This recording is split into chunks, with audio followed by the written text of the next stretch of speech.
Hi everyone, this is Migs from Sneaks and Ball PH, and today we have a quick look and unboxing on the Adidas Yeezy Quantum Teal Blue.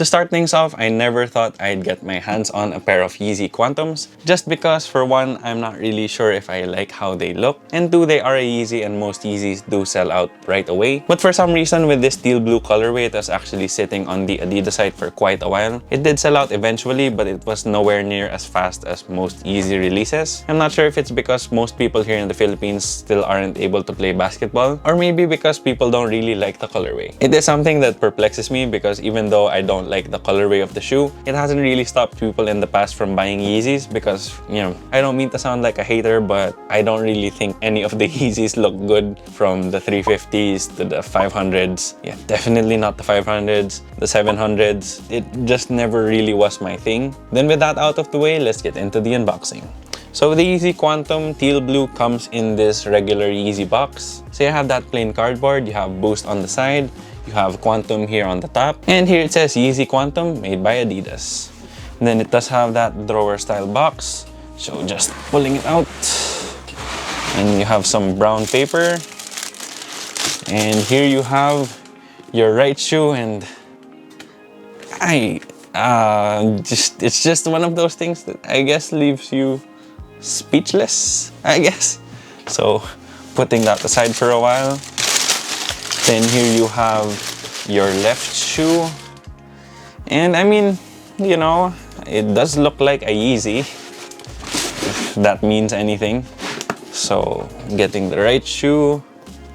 So here you have it, guys, the Adidas Yeezy Quantum Teal Blue. So before we get into the tech specs, it is curious that they just call it the Yeezy Quantum, because the Yeezy Quantum was supposed to be the Yeezy Quantum Basketball or the Yeezy Basketball shoe. But once they released the Yeezy Quantum, it didn't have the basketball branding anymore. And I'm not sure if it's because people really weren't gonna play basketball in these, or maybe not a lot of people were playing basketball because we were in the middle of a pandemic. But it is interesting because when you do look at the tech specs, and I did try these out here at home for a bit, it does still feel like it could be a pretty good basketball shoe. We did see quite a few NBA players rocking the Yeezy Quantum on court. You had Zach Lavine in the 3-point contest, as well as Brandon Ingram in the All-Star game rocking the first colorway of the Yeezy Quantum. So in my mind, the Yeezy Quantum is still pretty much the Yeezy Quantum Basketball. So starting off with the tech specs, here on the outsole you have this wavy herringbone traction pattern that Adidas calls wavebone. Wavebone has been used by Adidas for a very long time, and it is nice that they put it on the Yeezy Quantum, which was supposedly a basketball shoe, because I feel like this would perform really well on the basketball court. The rubber grooves on the outsole are slightly thick and they are super hard. So if you wanted to play outdoors in these, I think they would last you a pretty long time. But I don't really think anyone is gonna play in these Yeezy basketball shoes outside, because these cost a lot of money. But as with anything, I don't tell you how to live your life. So if you want to play with these outdoors, then have at it. Then for the cushion, you do have full-length Boost in the shoe. However, it is caged heavily with this rubbery plastic that wraps all the way from the forefoot to the heel. The rubber that's wrapping around the midsole is a little bit thick. However, you can still definitely feel the Boost underfoot. The Boost midsole on the Yeezy Quantum is actually surprisingly thinner than some of the other Yeezy shoes like the Yeezy 350, but at the same time, it feels a lot more stable. The cushion as well as the traction are some of the main reasons why I think that you can really play basketball in these, because they didn't try to stuff as much Boost in it to make it like super cloud-like. Instead, what they did is they slimmed it down quite a bit, which means that if you were to play basketball in the Yeezy Quantums, you'd have a pretty stable ride, while still having some plushness, some good impact protection, and a lot of underfoot comfort from the Boost. Then for the materials, the build on the Yeezy Quantum is quite a bit interesting. You do have this suede part here at the toe. They do use actual suede, however, it is a pretty thin cut. You also have this nice and soft prime knit here at the midfoot and some of the forefoot, and this is where it's quite different from the initial colorway that dropped, as well as the bariums, because the prime knit here doesn't seem like it has a lot of plastic threading like the other colorways, and it also doesn't have that Kirim overlay.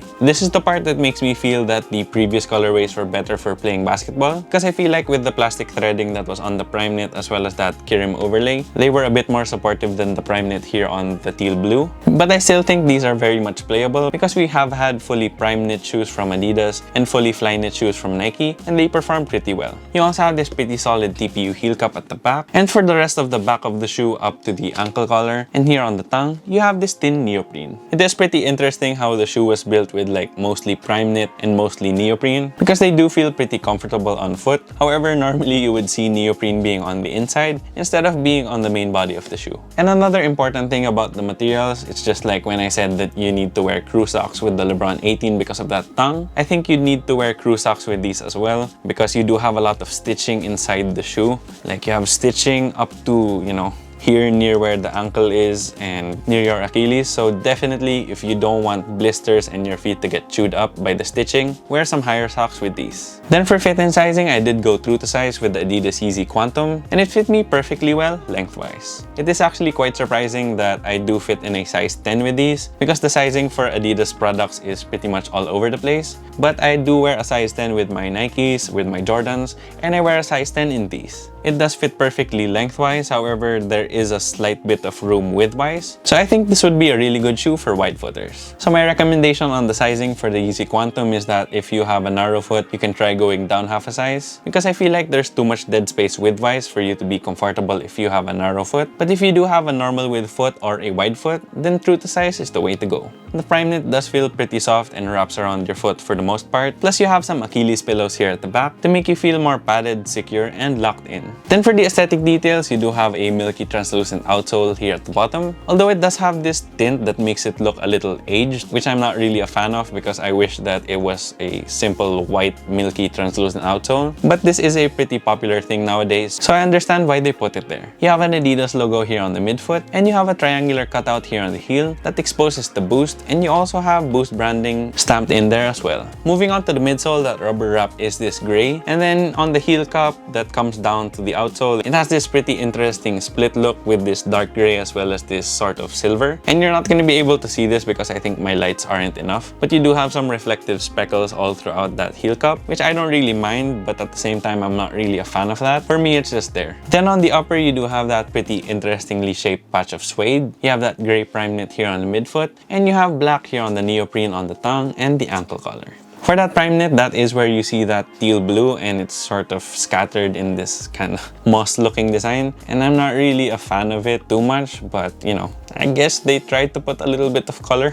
So for this one, the base is this light gray. You have some darker gray wavy lines all throughout. At the bottom half, you have these super dark gray and like almost black speckles. And lastly, you have that teal blue that's kind of scattered around on the upper half. Then lastly, here on the insole, you have the Adidas logo as well as the Yeezy logo. Then for the overall aesthetics, this Yeezy Quantum Teal Blue is definitely a very interesting shoe. This line with the black neoprene all the way to the black portion of the heel counter is very distinct, and it's like, it's bam, it's very in your face. And then you also have those distinct earth tones that most Yeezys come in. So you have some grays, some darker grays, some black, and the only pop of color would be that teal blue. And I don't know, it's just that teal blue isn't doing it for me right now, because it kind of just looks like you left this shoe somewhere and moss started growing all over the shoe, which I really don't think is a cool look. So I don't know, I just have to be honest, this is probably the worst colorway of the shoe. These are definitely way behind the bariums,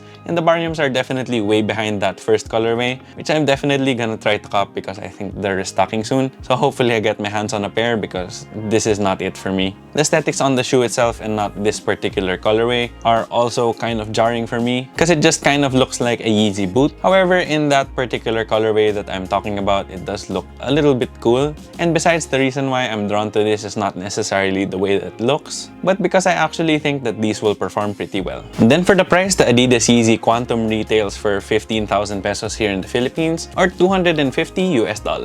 That is definitely quite a lot of money, and for what you're getting, I think this is a potentially really good shoe on court. Plus you have that off-court appeal of wearing a pair of Yeezys if you're into that. So if you are a fan of Yeezy Yeezys and you also play basketball, then this is pretty much your calling. However, if you are just a basketball player that wants something that works and something that isn't too expensive, there are definitely hundreds of options that are better than these when you compare its price. But if you are interested in buying a pair of these, I think they're already sold out on the Adidas site, so you're gonna have to buy these on resale. However, the resale value on these, especially this teal blue colorway, isn't really that high at the moment, so I think if you look hard enough, you can get a pair on the resale market that's at retail price. So there you have it guys, that was my quick look and unboxing on the Adidas Yeezy Quantum Teal Blue. If you liked the video, please make sure to leave a thumbs up down below. Then if you have any comments, questions, or any suggestions for future videos, please feel free to leave them in the comment section down below as well. Then if you haven't already yet, please make sure to subscribe and hit that bell icon for notifications. It would help us out a lot here at Sneaks and Ball PH.